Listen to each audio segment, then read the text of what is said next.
Hi kabayan! Welcome po ulit sa ating channel, ang Buhay at Payo ng OFW. Hello kabayan! Kailangan mo ba ng birth certificate or ng certificate of no marriage to be delivered sa country na pinagtatrabahuan nyo galing sa Pilipinas? Kung gusto nyo pang malaman yung steps, panoorin lang po ang video na ito. Na-share ko po sa previous video ko na meron po akong partner dito sa Canada. Isa po siyang Canadian. And good news po na gusto kong i-share is magpapakasal kami soon. So, kaya kailangan ko pong kumuha ng birth certificate at ng CENOMAR or Certificate of No Marriage Record. So, kaya po ipapakita ko ngayon kung paano mag-order online para diretso ma-deliver sa country of location nyo. In my case, it's in Canada. So, nag-start po ako mag-search from Philippine Statistics Authority website. Ilalagay ko po yung link sa description to make sure na legit yung link na magagamit ko kasi maraming nagkalat ng mga fake website online. So, nag-start ako ng research from the PSA website itself. So, from here sa PSA website, makikita natin yung PSA Service. Ito yung official way para makapag-order ng mga documents. And once we click PSA Service, ang pinaka first reminder is sino yung mga authorized person na pwedeng mag-order ng civil registry documents. Number one is tayo, yung sarili natin. Of course, we are the authorized person para kumuha ng documents, or pwede rin pong representative, pero kailangan mag-provide ng documents. Pwede din pong ang asawa, magulang, or descendants or kamag-anak, guardian, or institution legally in charge of him or her for minors, since hindi pa po nila kaya. And another is the court of proper public official whenever absolutely necessary in administrative, judicial, or other proceedings to determine the identity of a person in case of the person's death, the nearest kin. So take note nyo lang po yung mga authorized person. And if you are the owner and you are unable to receive the document, you may authorize a representative to do so on your behalf. And your authorized representative will have to present the following to the courier: your signed authorization letter, special power of attorney stating the facts of the requested documents, your valid ID, and the valid ID of your authorized representative. Yan po yung mga reminders. And take note that the requester shall only be allowed to submit up to 2 requests for non-related individuals. So make sure na kung may kailangan kayong documents is i-order nyo na ng sabay para isang request na lang po. And the next page is makikita natin kung ano-anong mga documents yung pwede nating ma-order via PSA Service. So we have birth certificate, marriage certificate, death certificate, and CENOMAR. And sa situation ko for today, or sa example ko for today, ang i-order ko are birth certificate and CENOMAR. So para makasave ako ng delivery fee at the same time ng number of requests at saka din ng oras, is sabay kong i-order yung birth certificate and CENOMAR. So, tingnan po natin yung steps in summary. So, first is application entry. Fill out the online application for your choice of certificate. And then next is payment. Pay through accredited payment channels. And last is delivery. Sa application entry, maraming information na hihingin during the application entry. Ang pinaka-reminder natin or tip is make sure na tama yung spelling ng mga information and all information are accurate para madaling mahanap ng PSA yung records natin. And then for payment, ang ginamit ko pong mode of payment is credit card na issued here in Canada, and gumana naman po siya. For delivery, since diretso siya from Philippines to Canada in my location, ang delivery courier na ginamit is DHL. And take time din po na basahin natin yung mga announcements to make sure na updated tayo sa mga changes, especially if it impacts yung request natin for documents. Ang next step is to click on Request Certificate. And the next page will inform us kung ano yung mga details na makikita natin sa mga certificates or document na ma-receive natin. So please take time to read to make sure that we are ordering the right document. Sa situation ko ngayon, I'll be ordering birth certificate and certificate of no marriage record. So I will start by clicking Request Now. And on this page, merong terms and conditions. So, ang applicable na terms and condition for us is the foreign request since it will be delivered sa country of location natin. Delivery destination is outside the Philippines. The price, take note of this, it's in US dollars. It's $20.30 per copy of the documents. And birth certificate, marriage, and death certificate, mas mahal yung certificate of no marriage by few dollars, which is $25.30 per copy. So, take note po natin yung mga prices para alam natin yung budget. And once you're good, kung okay na, we can click on the agree to the terms and conditions. And then we'll click on next. And we need to answer yung questions accurately para ma-provide natin yung information ng tama. Was there any correction or amendment? Ibig sabihin, meron ba tayong changes sa birth certificate natin or sa pangalan or sa information sa birth certificate? Sa ENCO, wala naman akong correction. And were you able to previously get a copy of the birth certificate from PSA? Sa situation ko, yes, I've ordered multiple times and wala naman naging concern or issue. So, I will click on yes. And there you go. Ito yung sinasabi ko pong maraming information na kailangan nating i-input or ilagay. So, make sure na available lahat ng information. Please take time to read. Pwede nyo pong i-pause yung screen para alam nyo yung mga information na kailangan nating i-provide sa pag-a-apply ng documents from PSA Service. So, lagay po natin yan. You can pause the screen. These are all personal information. Yan po. So, nakalagay dito kung anong klaseng certificate yung orderin natin. Ilang kopya. So, make sure na tama po yung ilalagay natin dito. And then, dito naman is yung details for you. Your last name, first name, middle name. Kung saan bansa tayo pinanganak. Anong specific na province. At specific na municipality. Of course, the date of birth. Sex or ang ating kasarian. And then, father's last name, father's first name, father's middle name, mother's maiden last name. Ibig sabihin po nan kung ano yung apelido ng nanay natin nung dalaga pa po siya. And then mother's maiden first name and mother's maiden middle name. So, make sure na tama po yung spelling.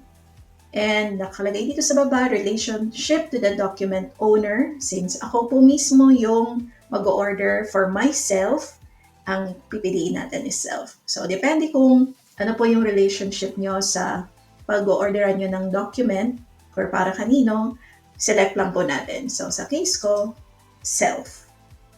And then, documents for delivery to an embassy or government agency.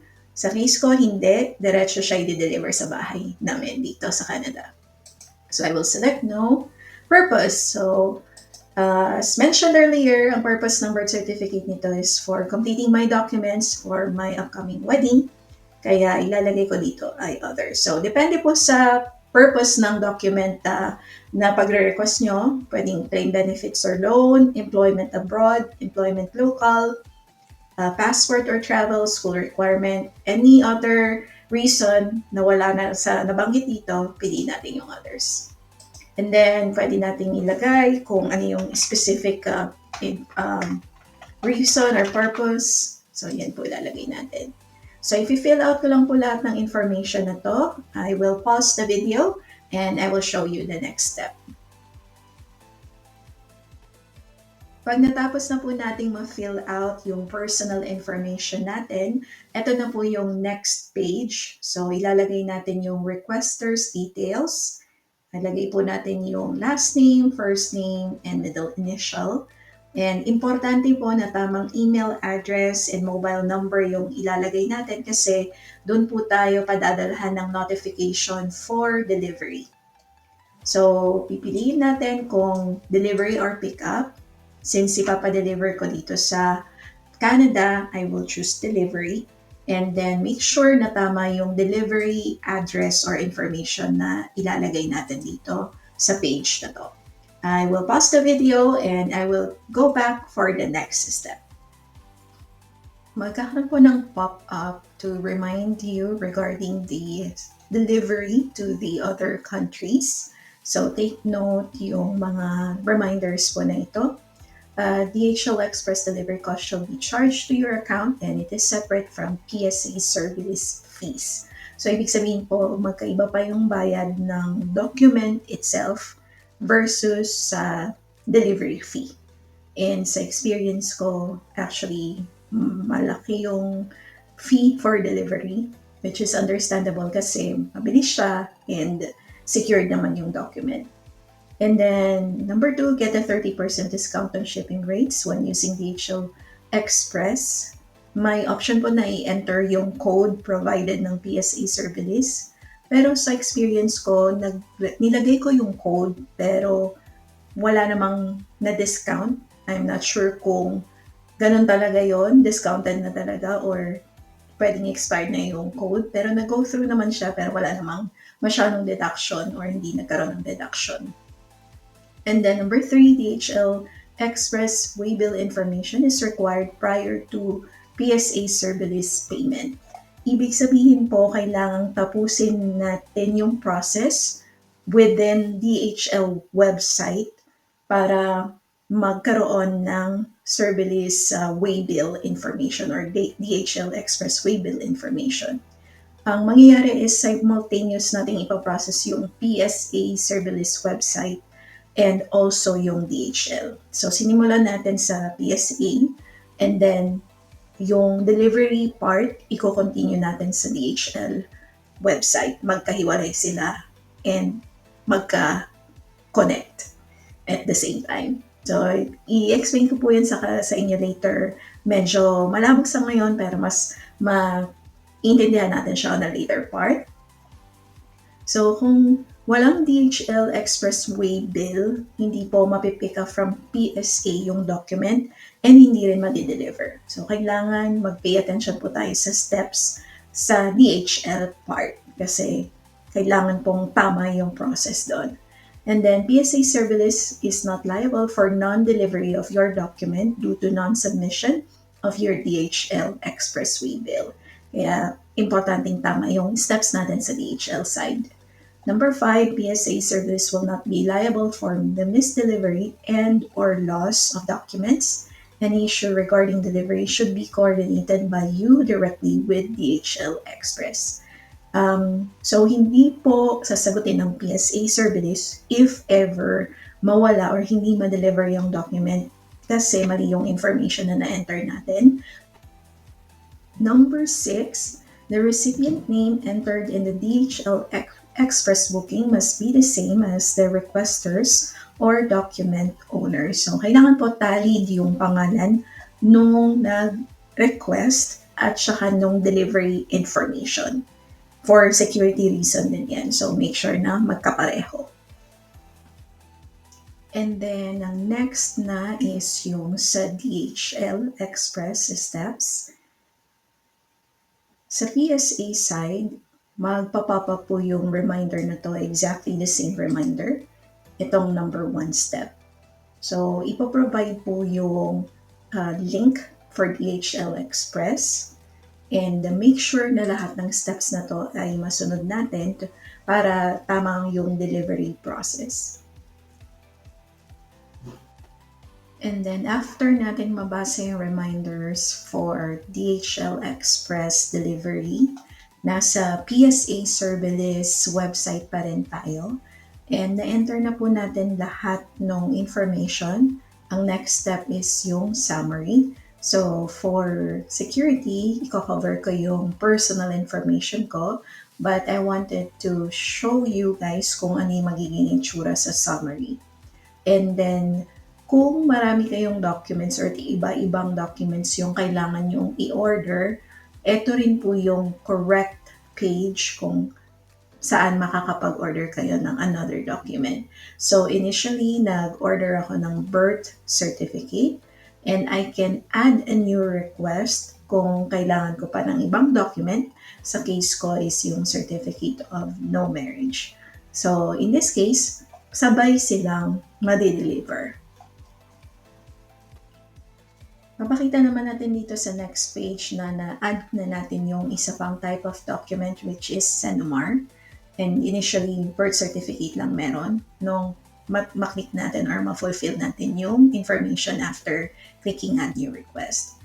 And take note lang po yung number of copies na tama kung ilan po yung kailangan nating kopya. And pag-usapan natin kanina na mas mahal yung SENOMAR compared sa other documents. So, nakalagay dito yung price. So, i-double check lang natin if everything is correct. Ang next page na is yung acknowledgement. So, basahin lang natin yung important instructions sa taas or reminder. So, sa acknowledgement, ilalagay dito yung requester's name, double check yung delivery address, and then yung total amount due. And nakalagay din dito sa summary kung ano-anong documents yung request natin and kung magkano. And nakalagay dito, it's $45.60. So take note, it's in US dollars. So depende kung nasa ang bansa kayo, kung magkano yung conversion ng currency nyo dyan sa bansa nyo. For example, sa akin, Canadian dollar, i-convert to US dollars and vice versa. Yun yung makikita yung charge sa credit card or debit card nyo. And dito na rin yung part kung saan kailangan nyo nang pumunta sa DHL website para doon naman ituloy yung proseso when it comes to DHL Express delivery. So make sure again na tama yung information. So paulit-ulit natin yan sinasabi pero importante yan para hindi magkamali yung delivery or hindi mawala yung document. Kasi sayang, mahal na yung binayad natin so kailangan gawin natin siya ng tama. Dito rin sa page na to, makikita natin dito yung these instructions na naka-highlight. So please follow these instructions. After you have created a shipment, you will be required to enter the piece number and the confirmation number, which are found in the DHL Express waybill before you can proceed with payment. So ipapakita natin yung instruction na provided mismo sa website from PSA Service. And hindi ko siya i-demonstrate yung actual kasi lahat ng information na nasa website na i-input natin are secured or for security. So, ang ipapakita ko po sa inyo is yung document itself with screenshots. Pag clinic natin yung these instruction na hyperlink kanina sa PSA Service website, ito po yung mag-open, which is yung PDF file ng detailed instruction. Medyo overwhelming lang siya kasi talagang detalyado ang step-by-step para hindi tayo magkamali. So, nung nag-order ako, binasa ko talaga siya ng paunti-unti para maintindihan ko at hindi ako magkamali. Number 1, kailangan nating pumunta sa website mismo ng DHL and nandito yung link. Pag click natin siya, ito siya. Ayan. And then, from here, kailangan nating siguraduhin na yung default na country sa website is nasa Philippines. Okay, ito siya. Kailangan nating siguraduhin yan. And then, select Create New Shipment. Ito yon. Select Create New Shipment. So, i-double check lang natin yung mga buttons or options from DHL website kasi marami siyang information. Make sure na tama yung i-click natin. And then, enter the ship from and ship to address. Kailangan tama yung from and ship to. And then, click next. Kung pupunta tayo dito sa website ng DHL, kung i-create natin, ayan. So, ito yung from and to. Babalik tayo dito sa steps. So, ang from, ang mangyayari ay ipipick up ng DHL yung document natin from the PSA Service Office. So, kailangan yung from information ay exactly kung ano yung nakalagay dito. So, ito yung name, company, address, postal code, city, email address, phone number code, and yung phone number nila mismo. So, lahat ng details na to, ito mismo exactly yung enter o input natin dun sa from address. And then, sa destination address naman, kung ano yung address nyo sa bansa na tinutuluyan nyo. Sa akin, yung address ko dito sa Canada. Make sure din na tama yung information. Ang kagandahan sa document na shinare ng PSA Service is merong screenshot kung saang part ng DHL Express website natin ilalagay or input yung information. So for example, sa ship from and ship to, ganito po yung magiging itsura. So pwedeng nyo pong i-compare or sabayan habang pinapanood yung video na ito kung tama yung steps na ginagawa natin. So ipipick up siya sa PSA Service Office. So kailangan tama yung address based sa information. And then yung ship to is kung saan i-deliver, kung nasaang bansa man po kayo. And then, kapag nagkaroon ng pop-up na do you want to use this address, ibig sabihin, automatically, tinatanong ng system kung i-deliver din ba sa Philippines yung papers nyo or documents nyo. So, ang kailangan nyo pong piliin is no, para makapag-input kayo ng address for your country. And then next, ito po yung information about the PSA service details. And then sa to, kung saan po kayo located. So ito po yung comparison. Yung PSA service information. Make sure na nasa from siya. And then to, kung saan po ipapadala. So sa example ng screenshot natin sa USA. Okay. Ang email address, importanteng tama. Lahat ng may asterisk ay mandatory. Kung na-fill out na natin yung ship from and ship to, pwede na natin click yung next. Sa next page, nandito pa rin po tayo sa DHL website, ay kailangan nating piliin yung documents. Since ang papadala sa atin ay documents. And then, after piliin yung documents, ang next option is pipiliin natin yung certificate. So, this is to describe kung anong document yung ipapadala sa atin via DHL. And then, ilagay po natin yung PSA Service Reference Number na makikita po sa process, nung nagpa-process tayo, makikita siya sa taas. Let me pause and I will show you where to find it.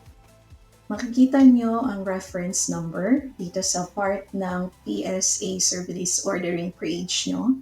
So, take note nyo lang or i-copy and paste nyo lang siya para available siya kapag magpa-process naman kayo ng delivery via DHL Express.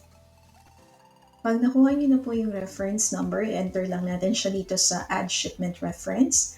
And then sa baba, may option kung gusto nyo mag-avail ng Extended Liability Insurance. This is for shipment protection. For my case, hindi ako nag-add. I believe meron siyang additional fee. And then next step is more on the packaging details. Kung 5 or less yung document na in-order nyo, ang pipiliin nyo pong packaging is card envelope. Dito po yan sa part ng DHL website. Kung more than 5 copies, ang pipiliin nyo na po ay itong DHL flyer.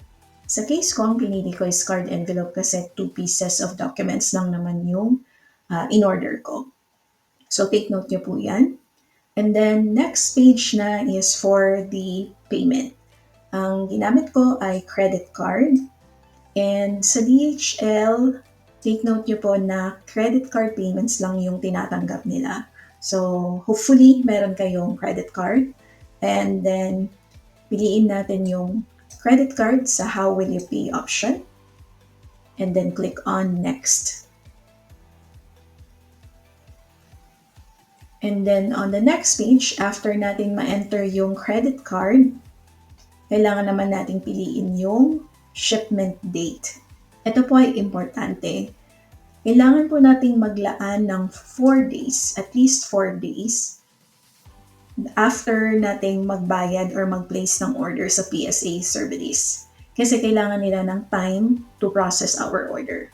So, ibig sabihin dapat minimum 4 days bago natin ipa-pick up sa DHL yung document. Huwag nating madaliin na under 4 days kasi baka pag pumunta yung DHL sa PSA Service, hindi pa available yung document. So, iwasan natin yun. For example, ang request date is August 1. Ideally, ipa-pick up natin siya sa DHL August 5 or mas later or mas matagal pa para mas may time yung PSA Service na hanapin or gawin yung document natin. And then next is pipiliin na natin yung dates. Make sure of the date, huwag tayo magkakamali.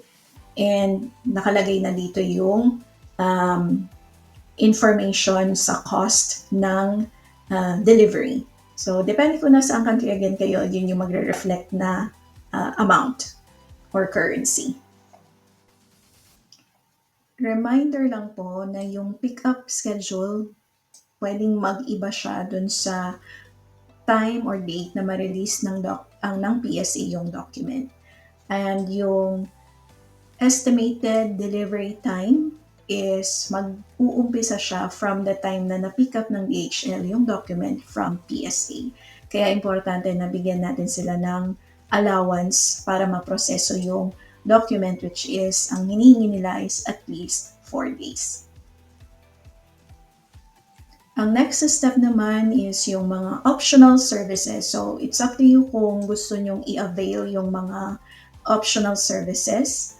And usually, may mga additional charges siya. So, i-double check nyo lang kung nag-opt-in kayo sa mga optional services na to kung okay lang sa inyo na may additional charge. And then, kung hindi nyo gustong magdagdag, i-click nyo lang po yung next.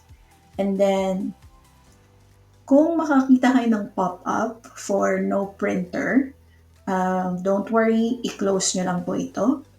And then after that, ang next page is yung scheduling na ng courier pickup.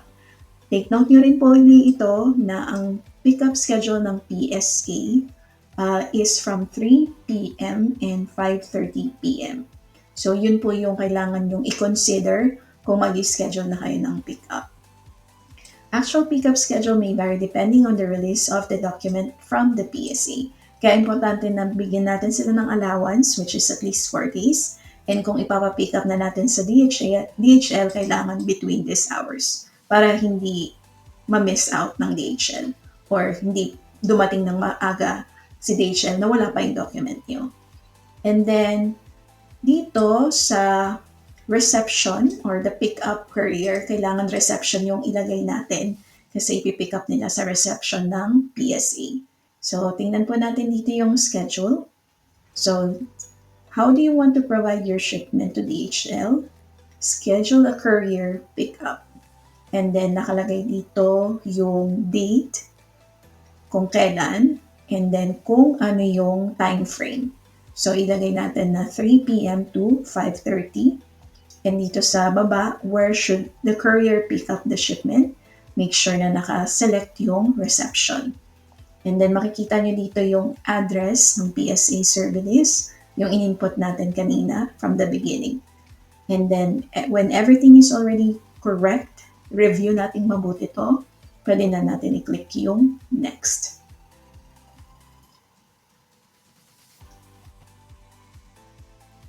Ito yung summary ng charges.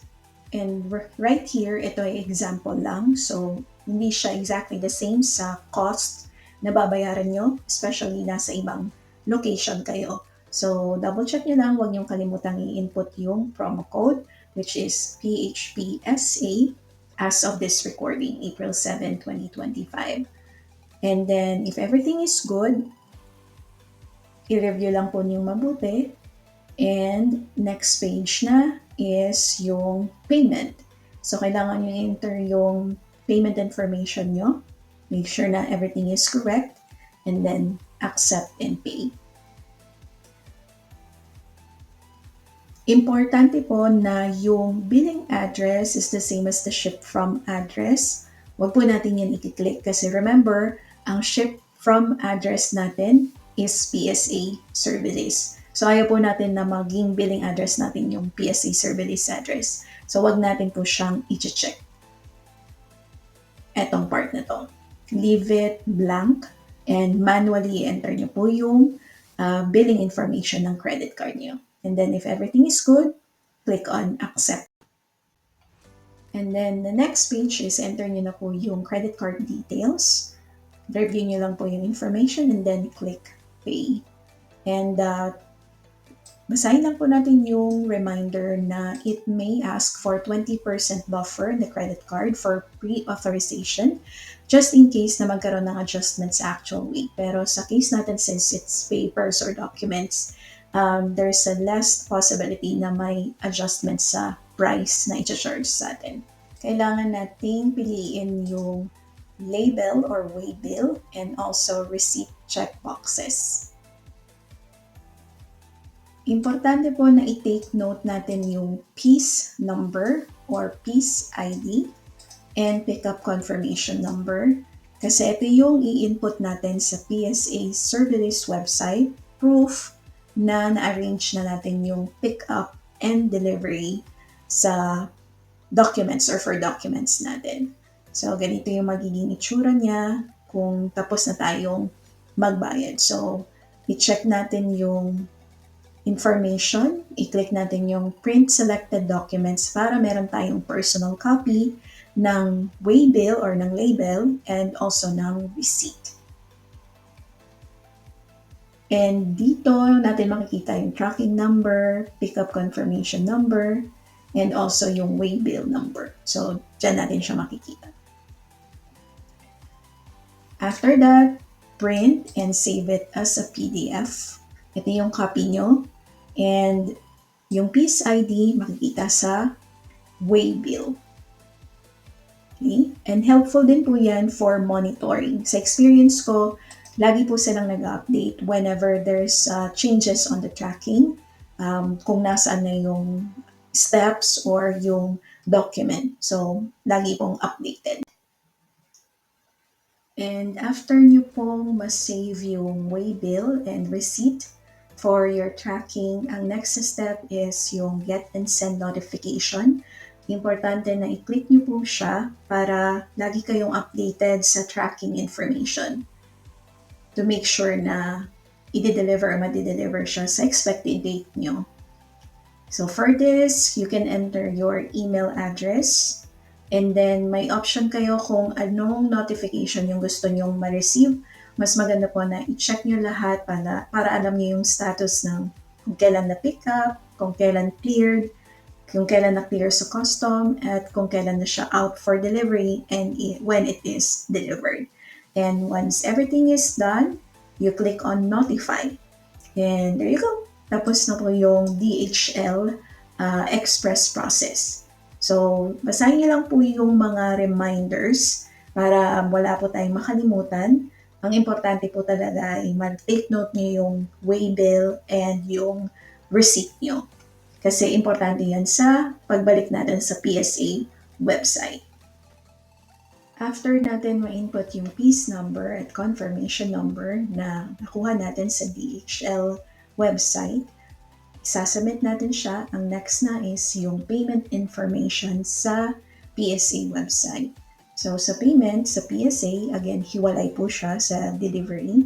Meron po tayong options na gamitin yung payment information na to. Ako ang ginamit ko ay credit card. And then, after paying, successful na yung order nyo for PSA and makaka-receive po kayo ng multiple notification pareho from PSA and also from DHL. So, ang order ko po from PSA was March 9th and na-deliver po siya sa akin through DHL March 20. So, it took 11 days for all of the process. So, hopefully, ganun din yung maging ka-smooth yung pag-order nyo ng documents. Again, it may vary sa location yung tagal ng delivery. And I hope po nakatulong yung step-by-step process.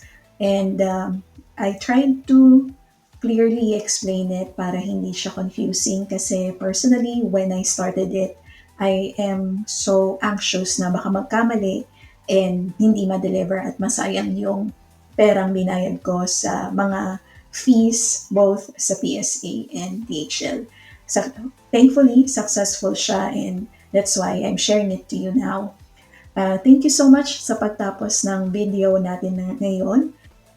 Sana nakatulong po ang video na ito para masundan nyo ng mas mabilis at malinaw yung process ng pag-order ng documents from PSA through PSA Service and also yung scheduling ng shipment through DHL Express. Kung meron po kayong question, mag-leave lang po kayo ng comment. Don't forget to like and subscribe and sa susunod ko uling video. Salamat!